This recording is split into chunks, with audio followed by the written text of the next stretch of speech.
Yeah, my wonderful people, viewers and subscribers all over the world, greetings to you all. Happy Sunday, happy weekend, and also happy new day. Happy new week ahead, it shall be well with all of us, both Oke, Ore, and Afo. All shall be well with us. This one is another episode of Mazi Nnamdi Kanu's release, and also another episode of Biafran's freedom. Well, I would not like to take much of our time. According to English people, they say time is money. Yeah, now, okay, we go. Why we blocked Nnamdi Kanu's access to lawyers? DSS source reveals. This one is not Maimayo, it's not talk. Mazi Nnamdi Kanu now is about to do what? To demote another DSS boss.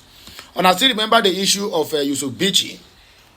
Yusuf Bichi period to his resignation, because they told us that he resigned. Some said he was sacked. But the real issue there is that Yusuf Bichi, the same way Binta Eyako is hearing strange voices, that is the same way Yusuf is hearing strange voices over the case of Mazi Nnamdi Kanu. Sometimes when Aloye Jimako and other lawyers went to visit Mazi Nnamdi Kanu, the so-called DSSDG, we stop them. In fact, they will not even grant them access to see Mazi Nnamdi Kanu until the same voice started coming. He keep on hearing and hearing and hearing. At a point, he said he is tired. Even his wife confirmed to it. His son also confirmed to it. This one is not a make-up story. This one is even before the general public.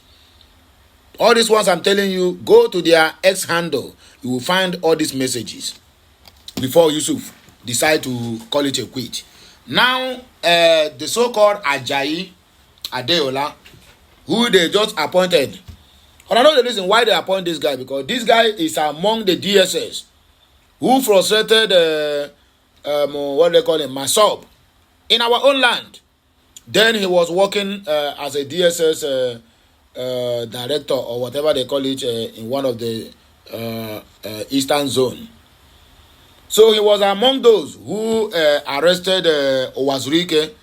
But anyway, I will know that Owazurike is never out there for the struggle of for the emancipation of the Biafrans. Rather, he is just out there for his own pocket, for his own selfish interest.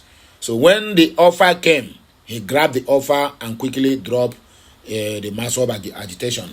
So that one is not a freedom fighter. That one is a belle fighter. Because if anybody have get glimpse or inch of what kind of offer they have given to Mazi Nnamdi Kanu, my dear, me and you here, say, even if you hear the offer, you will faint. And at a point, Mazi Nnamdi Kanu was offered a complete shipload of crude oil. Just take this crude oil, go out there to UK, sell it off, and enjoy your life with your family. But this man said, Nehi Kaba. It happened 2017 under Buhari. He made him another offer again. You can go to your Biafra with 5 states. And then Nnamdi Kanu said, Nehi Kaba. That if not going with the old eastern region, because that is what we are, before Gowon did the unthinkable and divide us. Because the tactics and the system they are using is divide and rule.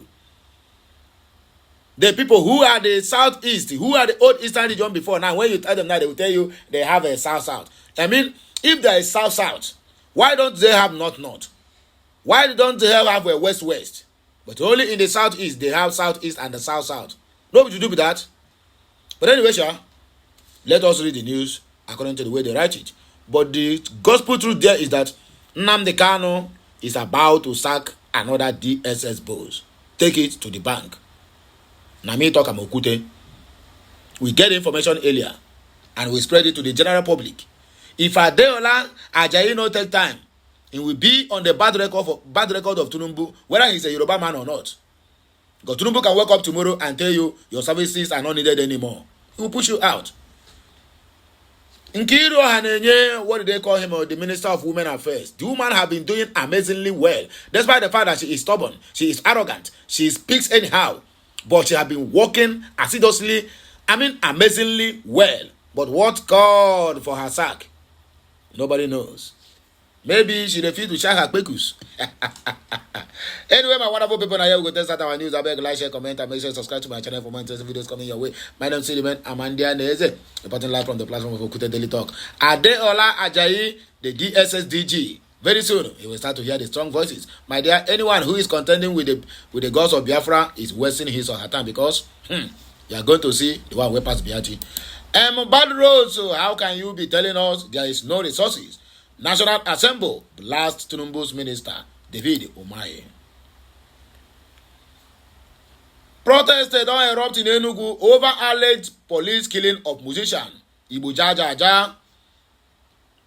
Peter Mba killed this guy. Peter Mba knows what happened to Igbo Jaja. Uju Kennedy, Tinubu sacked minister working assiduously for citizens. Ugeze kicks. Oya, let us see the ground running. We have no time. Don't mind my voice, so it's a little bit crack, but I'll manage it to make sure that I deliver my message accordingly. Details have emerged on why the Department of State Service DSS continues to deny lawyers access to Nnamdi Kanu, the leader of the indigenous people of Biafra, who faces terrorism charges at the Fulani Federal High Court in Abuja. Nigerian news report that Nnamdi Kanu has been detained since June of 2021 following his controversial kidnap and repatriation from Kenya. The legal team representing Mr. Kanu has reportedly alleged that the DSS is obstructing their access to him. On October 17, the court issued a warning to the DSS Director, General Adeola Ajayi, threatening jail time if we continue to deny lawyers access to Mr. Kanu. In a subsequent hearing, the court summoned the DSS DG to appear and justify this ongoing denial, which reportedly stems from orders by the SSS leadership. George Binta Iyako had previously mandated on May 20 that the IPOB leader be allowed visitors 3 days a week, Mondays, Wednesdays, and Fridays. This order specified that Nnamdi Kanu must be provided a secure and clean room to meet up to 5 council members and prepare his defense. A court document obtained by Premium Times detailed the requirements for the legal team's access to him, allowing them adequate space and inability to take notes as needed. However, unnamed DSS officials argue that the court order only grants access to Kanu for trial preparation, which they claim is on hold. According to one source familiar with the case, Nnamdi Kanu's demand for justice, Iyako's recusal, had temporarily disrupted the other proceedings.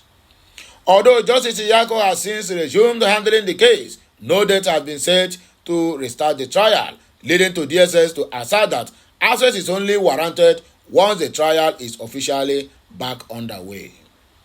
Kanu's lawyer, Nnemeka Ejiofor, called the DSS stance childish, stating it is so childish in the sense that an order of the court does not ordinarily elapse unless it is set aside by another order of court. He contended that the DSS lacks the authority to limit visitations when a court order is in place, adding, if they are saying we cannot see him until the trial has started, it is when the trial resumes that we then start preparing our client, Kanu, for trial. That is a question that left for them to answer. Ejiofor further argued that if the DSS claims the court order allowing legal access expired with Justice Iyako's temporary recusal, then Kanu's detention should also be considered invalid. That is the point.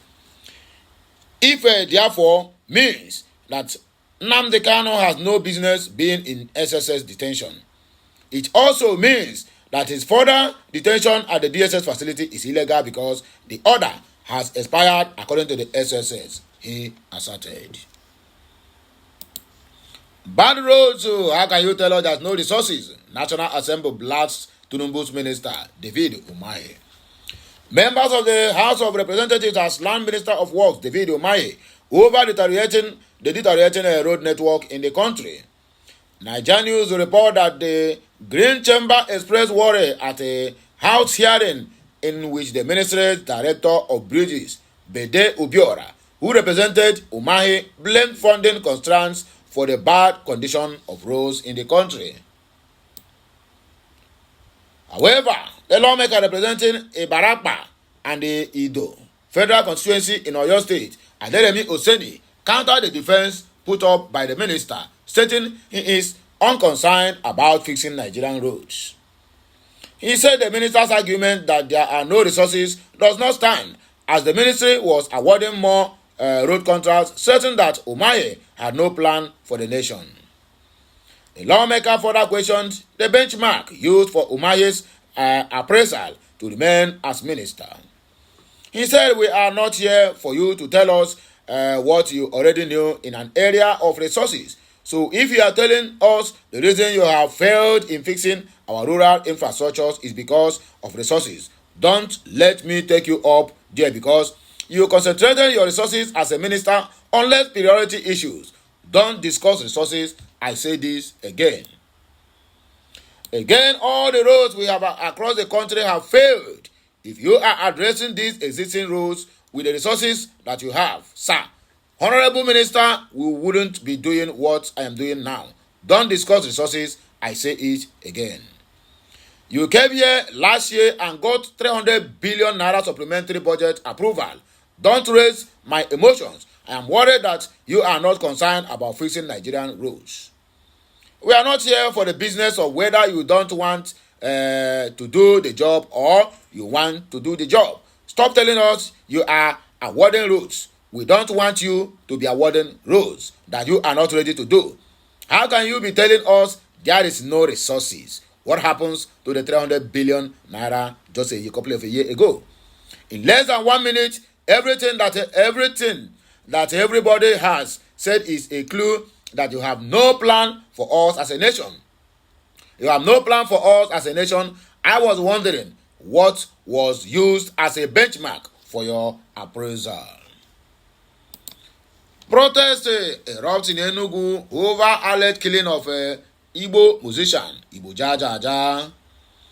Tensions are high in Enugu State as protests are broken out following the alleged killing of well-known local musician Okezie Mba, popularly known as Igbo Jaja, by a police inspector. Nigeria News earlier reported that the incident occurred on the evening of 25th of October 2024 at the headquarters of the Anti-Cultism Tactical Squad in Enugu State. According to the police public relations officer for the Enugu State Command, DSP Daniel Ndukwe, Igbo Jaja was leaving the squad's headquarters after a visit when he was fatally shot by a police officer under circumstances that are still being investigated. The shooting happened at approximately 8:10 p.m. The Enugu State Police confirmed that the inspector in question has been detained and a thorough investigation is ongoing.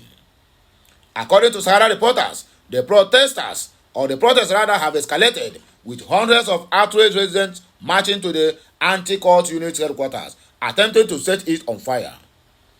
Police officers on site managed to prevent the building from being touched, but demonstrators have blocked multiple roads in the state capital, including Onasata, burning tires and chanting in protest. Officers have responded by deploying tear gas to disperse the crowds. The sight of burning tires, a symbol of protest and frustration, marked the streets as residents call for justice in Igbo Jaja's killing. The situation remains volatile as protesters demand accountability and answers surrounding the musician's death. Meanwhile, the governor of Enugu State, Peter Mba, has expressed deep sorrow over the tragic death of Igbo Jaja. Governor Mba, in a statement released on Sunday, termed the shootings as unfortunate and extended his condolences to the family of the deceased.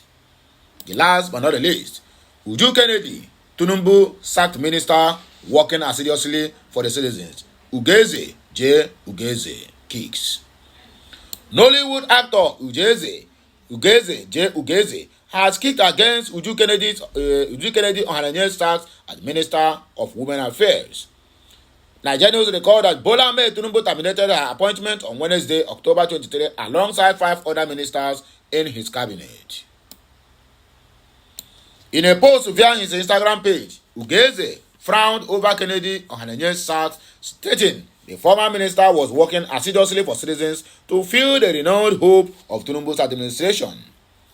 The movie star stated that Kennedy Ohanenye's sack would discourage the people who genuinely wanted to transform the country by changing the various departments. He said the president of the Fulani Republic of Nigeria, who promised the citizens renewed hope, sacks the minister who worked assiduously for the citizens to feel a sense of renewed hope. He tells us something. The leaders of the country are not ready for a realistic change. Things like this tend to discourage the people who genuinely want to transform the country by transforming the various departments corruption thrives saddening. Kennedy Ohanenye comments on Bola Ahmed Tinubu's leadership. Meanwhile, Uju Kennedy Ohanenye has expressed unwavering support for Tinubu, declaring him destined to fix Nigeria despite her dismissal from the cabinet, medicine after death. The statement came after a recent reshuffle by Bola Ahmed Tinubu, which saw Kennedy Ohanenye and 4 other ministers removed from their positions. In a statement released on Saturday, Kennedy Ohanenye thanked the president for the opportunity to serve the country, describing her time in office as an honor and privilege to contribute to Nigeria's development. Kennedy Ohanenye was among those dismissed in a cabinet shake-up that also affected Lola Adejohn, Minister of Tourism, Jamila Bio Ibrahim, Minister of Youth Development, Tahir Maman, Minister of Education, and Abdullahi Mohammed Gwazo, Minister of State for Housing and Urban Development. Despite her hostile, Kennedy Ohanenye voiced her support for the Tinubu administration, affirming her readiness to continue fighting for Nigeria's progress alongside the president and his team. This is the word of the Lord. I be the word of Okute. I beg you to like, share, comment, to keep on subscribing to my channel for more interesting videos coming your way. My name is Remain. I'm Andy reporting from the platform of Okute Daily Talk. Continue watching. I'll be right back with another boxer. Kemesiano.